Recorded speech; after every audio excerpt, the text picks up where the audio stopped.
حضرت اقدس شیخ المشائخ سر الاسرار و روح الارواح شیخ احمد سرہندی المعروف مجدد الفسانی، ان کی خدمت میں کوئی شخص کافی سال رہا اور وہ کوشش کرتا تھا کہ حضرت سے کچھ کلمات و کمالات حاصل کر. اچھی بات ہے. اخیر میں اس نے ایک عجیب بات دیکھی.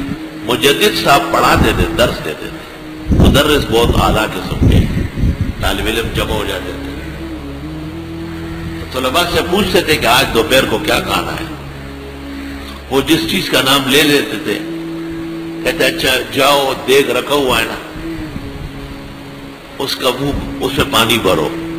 پانی بھر دیا کہ اوپر ڈھکن رکھو اور آٹے سے لیپ دو.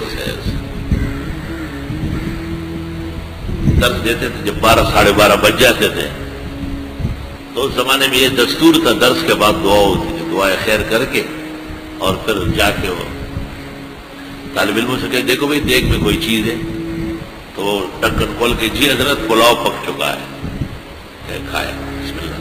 خود نہیں کھاتے بالکل. حضرت کا بھی بسم اللہ کا مشہور عمل تھا، بہت مشہور عمل. فرماتے تھے ہم نے اکبر کا دربار اس سے اکھیڑ دیا ہے. بسم اللہ الرحمن الرحیم.